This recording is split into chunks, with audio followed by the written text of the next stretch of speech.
Podcasts on the major models that we'll be talking about in here, at least the structures you can see on this. These are the things you'll be utilizing in your exams, especially for your practicals on the first and second exam. And this one will run through the portions that you can find on the ear model, of which I have laid out here in some degree that you can see the one that you have been using. And we're going to discuss first the three major regions of the ear and some of the structures you can see there. So the first structure we talk about, the first portion of the ear, is we refer to as the outer ear, which can be seen here. The middle ear, which is a little bit smaller, and then the inner ear. So outer, middle, and inner ear, which can all be seen on these models. So we'll begin ourselves with the structures that are visible on the outer ear, which is fairly uneventful. We only talk about two that we can see on this model. For one, we can see the auricle of the external ear, or also known as the pinna. We run through the external acoustic meatus until we get to this structure here called the tympanic membrane. So from the tympanic membrane out, we have outer ear. So I'm going to take the tympanic membrane out of this model. We'll look at it a little bit more. I'll zoom in on this.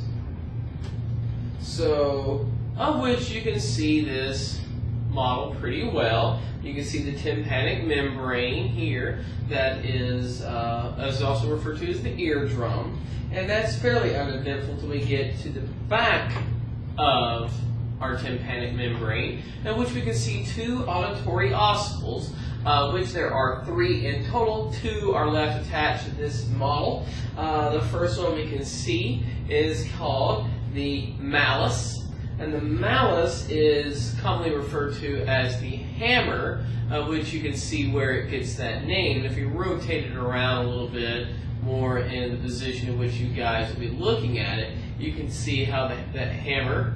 The next one, the incus, which we commonly refer to as the anvil. So the hammer and the anvil, or the malleus and the incus, are responsible for transmitting the vibrations of the tympanic membrane to this and rattling them basically together. The vibrations transmit these into the inner ear.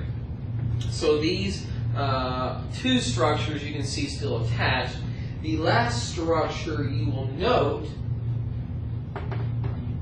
about the middle ear, as we talk about this structure of the middle ear, we will need to zoom out a little bit, and the structure that we're going to talk about next you can see here, which is generally hidden in this model, so it's best to remove this model.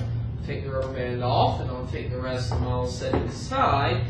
The third auditory ossicle that we have is found here. This is the stapes.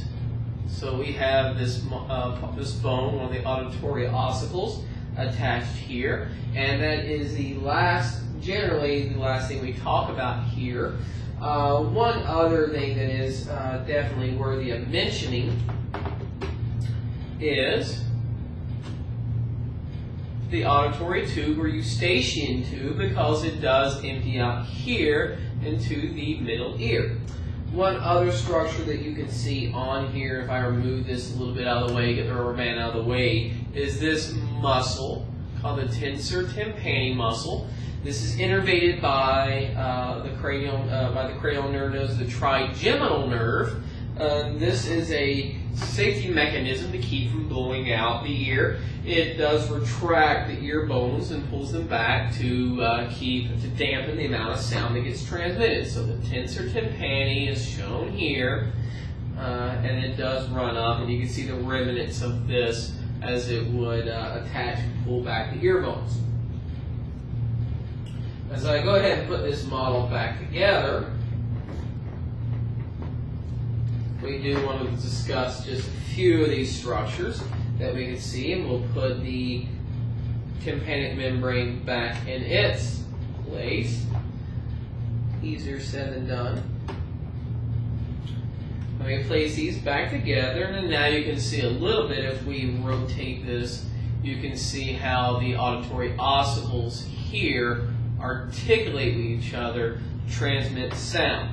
So that does it for the middle ear. So we want to talk about the anatomical portion of the ear known as the inner ear, of which you can see pretty well here. So for our purposes in this video, I want to remove the inner ear. We'll lay it here so we can take a look at it, and we'll zoom in on this structure so we can see it a little bit better. A few of the things we want to talk about the inner ear. We have two major sections. You can call this whole part as referred to as the vestibulocochlear apparatus, of which that means we do have two portions here.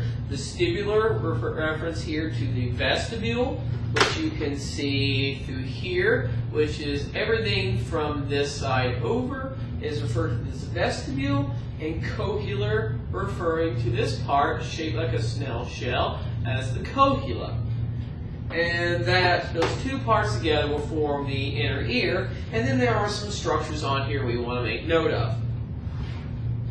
Some of which you can see here are three individual semicircular canals.